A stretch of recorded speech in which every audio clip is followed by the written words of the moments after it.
Welcome, beautiful souls, to Shadow Me Tarot. Today we'll be unboxing Deviant Moon Tarot by Patrick Valenza. I did want to go ahead and purchase the book because the pictures themselves are so interesting. I really needed to know the story behind, or this hero's journey story for these pictures, for this artwork. So what I do like about this book is that it has very detailed information about the picture itself. It has good upright meanings. It has great reverse meanings. And then in the back, going on with that, it really kind of gives the artist's inspiration, how they kind of came up with this, some of the background knowledge. Here's some of the original pictures. Here are some other, original ideas, how he ended up getting to where he is, what some of the symbolism is within the picture. So, it's just a fun book. It's a large coffee table book. It's got thick paper, and the artwork is absolutely amazing and unique. So lots in here about the artist and the artwork and the hero's journey. Great story there. And then also, of course, the meanings of the individual cards. This is something you kind of have to read leisurely, because if you have to dig through this big, heavy book while you're doing a reading, it's not as fun. So that's some side reading for you. This is the Deviant Moon Tarot Borderless Edition. Again, this is by Patrick Valenza. I purchased this on Amazon. Eventually, I'll get links down there so you can find them, but you can probably just search it in Amazon. It does come with a little book, so this is just one purchase. The book itself is another purchase. So it comes with a little bit of a book. The meanings, no, this is very similar to just the Rider-Waite. This is almost like a standard meaning book for this deck. So what I want to do is I want to just kind of side by side compare as we kind of go through, so that you can see the differences in the artist's interpretation of the Fool card and its meaning, and how it kind of inspired his his interpretation or whatever, or his art. And then the Fool card from the original Rider-Waite. So you can see kind of differences that they pull. I use this as a shadow deck, try to illuminate some of my darker sides and kind of investigate those and shine a light on them. So one of the differences for this particular deck that I see is that instead of the sun, which you have in the Rider-Waite, over here you have the moon. And anytime I see that in a Fool card, or in any deck where normally I would see a sun versus and then I see the moon, I automatically think of shadow. This is a shadow deck, or this is a shadow card for this deck. Okay, here we go.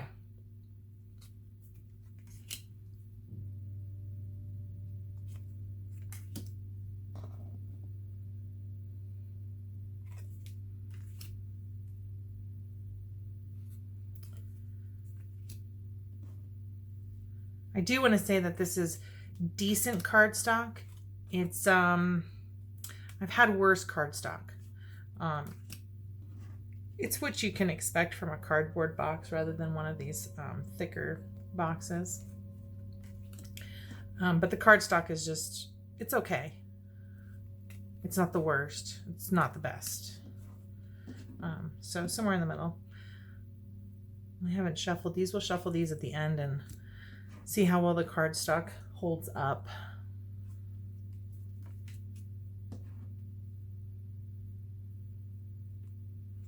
Just some very interesting pictures. Okay, so I did notice this earlier. In this particular deck, and it comes from a school of thought, and I can't remember which one. It's not Aleister Crowley, and it's not the Hermetic Tarot that has these reversed. It might be Carl Jung, I don't know. But in any case, in this deck, the Strength card is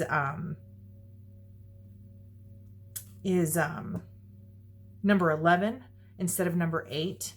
And I think when we go back, you'll see Justice is number 8 instead of Strength. So it is just a different school of thought. There's no right or wrong. The meanings are the same. But knowing that sometimes justice can mean strength, sometimes strength can mean justice, is kind of how I interpret that throughout all decks. So it's just another I don't know. It's just another way of interpreting the cards. If it resonates for you as both strength and justice, like it does for me, then that's how you read the cards, either direction. But anyways, that's how this card is, or this deck is. The strength card is number 11 instead of number 8. Oh, how'd we get blurry?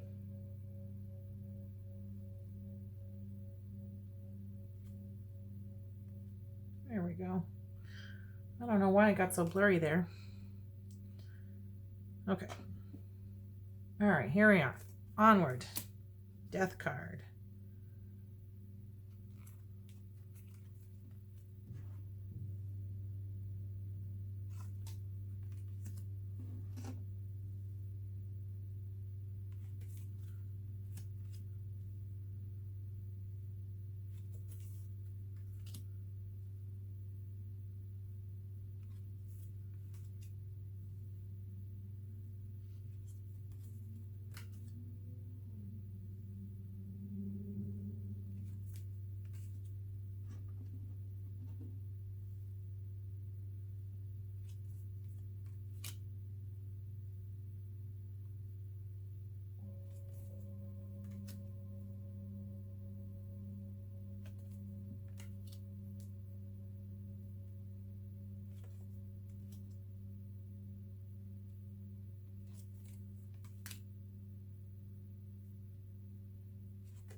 Okay, so that's the whole deck for the Deviant Moon Tarot. Just kind of, here's the back side of it. All right, I'm going to zoom out here just a bit. And we're going to shuffle these cards and just kind of take a look at the edges here. So far, they seem like pretty intact. You can kind of see the... I am so terrible. There we go. All right, there we go. So anyways, that's how it that's how it looks. The sides are not like messed up. So I'm not worried about any fraying so far. They're easy to shuffle and bridge. And bridging is so important to me because I get so mad if they like bend up during my bridge. I get so mad if they flip out. And actually this is a really good card size too. I think it's almost a little bit thinner. Oh, it's definitely thinner than my original tarot cards, but that with the smaller card stack, that's definitely gonna, or with the lighter card stack, it's definitely gonna make it more difficult for me to bend these cards. So I like that so far. I usually try to, I guess when I'm cleansing my own decks, I try to shuffle these like 7 times. I don't know that I'm going to get 7 times. I'm just not feeling it at the moment. So we'll go ahead. This is how I shuffle my deck when I'm doing my readings. Just to kind of see what pops out.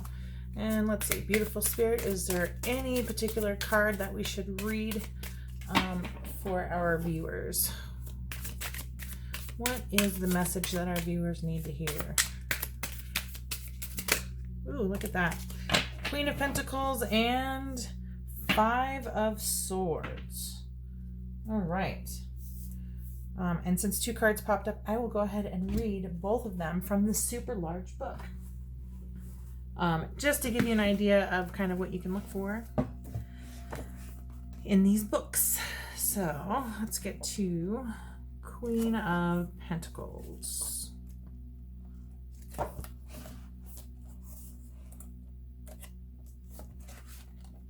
Other way. All right. The gracious Queen of Pentacles revels in her luxurious lifestyle. However, she pities the impoverished citizens of her kingdom. Leaving the comforts of her industrial palace behind, she ventures out into the dreary street to get a first-hand look at the city. As she roams through the urban decay, she encounters a group of neglected dolls sitting in an alley. Hoping to ease their misery, she generously offers them her royal pentacle. Although the queen means well, she fails to watch where she is going and accidentally steps on one of the doll's legs. She may be hurting the one she intends to help because she has not taken the time to discover their true needs. In reality, the unloved dolls need more than just a handout. They also need emotional support and to be valued by society. The upright meaning. The Queen of Pentacles represents a powerful person who shows genuine concern for the welfare of others. She brings good into the world by sharing her material blessings with those less fortunate. When she appears in your reading, she may be asking you to donate to a worthy cause. Open your heart as well as your wallet. Experience the joy and satisfaction that comes from giving. Now is the perfect time to make a liberal contribution to society. The Queen may also signify a courteous hostess who loves to entertain by throwing lavish parties or fundraisers. She always observes proper etiquette when dealing with social, cultural, or business situations. Brush up on your manners and follow her refined example. Be respectful to others and impress them with your politeness. Lastly, the Queen might represent someone who successfully balances family and career. Like her, you must give attention to each area of your life in order for things to run smoothly. The reverse meaning. When the Queen appears in reverse, her priorities often get confused. All of her focus seems to be on work, and she conveniently forgets her domestic responsibilities. She rarely spends time with family or friends because she's so busy chasing her materialistic desires. Like her, you may not be giving enough of yourself to others. Know that there are souls out there starving for your attention. In order to feel fulfilled, you must invest more in your relationships. On the other hand, you may be giving so much to others that you neglect your own needs. Remember, if you do not take care of yourself first, you will have nothing worth giving to anyone else. Maybe your controlling personality makes you makes you try to do everything for everybody. All this doting might make you feel important, but you must realize that you have become overbearing. Although unintentional, you are emotionally suffocating your loved ones. You need to step back and give them room to breathe. You have to accept the fact that they are more than capable of looking after themselves. Finally, the reverse queen could represent a vulgar person who has horrible manners. All right, so then it goes on to describe the artwork itself, and then we'll go to number 5, the five of swords. Swords, here we go.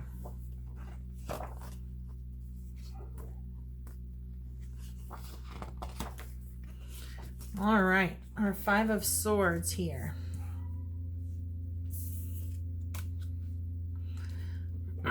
A trusted general from the king's army has turned traitor. In his betrayal, he has given sensitive information to the enemy, which was used to defeat the king on the battlefield. A white flag waves meekly from a tower, signaling the city's surrender. Gloating over this underhanded victory, the two-faced general openly mocks the citizens for having such an inept leader. Although the general may have outwitted the king, his deceit makes his triumphs a complete travesty. Seething with sarcasm, the general pompously enters the castle courtyard and unleashes a barrage of insults upon the royal family. Spitting his sharp tongue from his foul mouth, he lashes the king with obscenities. He proceeds to collect 5 swords surrendered to him off the ground. Casually, he rests 2 blades over his shoulder, snickering to himself over the apparent ease of his success. Another sword stands defiantly stabbed into the ground and will not be taken so easily. 2 more blades lay across on the floor, waiting to be picked up. They represent the continuation of conflict between the general and the king in the future. Realizing the type of foe he faces, the wise king chooses not to retaliate at this time. His submissive response is not a sign of weakness, but merely a strategic ploy. For now, he will endure the affronts for the sake of his kingdom and patiently wait until he knows more about his devious challenger before striking back. Upright meanings. Take a close look at your friendships. If the 5 swords happens to swagger in its way into your reading, it could mean that someone you trust may be out to do you harm. This person will revel in your defeat and ridicule you when you're down. Those you confide in might expose your secrets in a despicable manner. Liars might cheat you out of what is rightfully yours and double-cross you. Incredibly, these swindlers will blatantly brag about their misconduct. They will steal your ideas and take credit for your hard-earned accomplishments. Although you might feel stripped of all dignity, you must realize that now is not the time to seek revenge. Accept your loss and learn from the setback. Study your opponent first and then make an intelligent comeback. On the other hand, you may be the victor in a given situation, but this might have come about through trickery and dishonest actions. Beware. The negative energy you have created will soon find its way back to you. Keep in mind that your arrogance will lead to your downfall. And the reverse meanings. When the 5 of Swords appears upside down, it is a sure sign that a false friend might be exposed. Treacherous plots against you will be uncovered and foiled. Rumors and lies will be proven untrue in this position. The card can also imply that a quarrel or feud will soon end, as the parties involved tire of conflict. So then the Spectral Soldier is what he calls this as his artwork.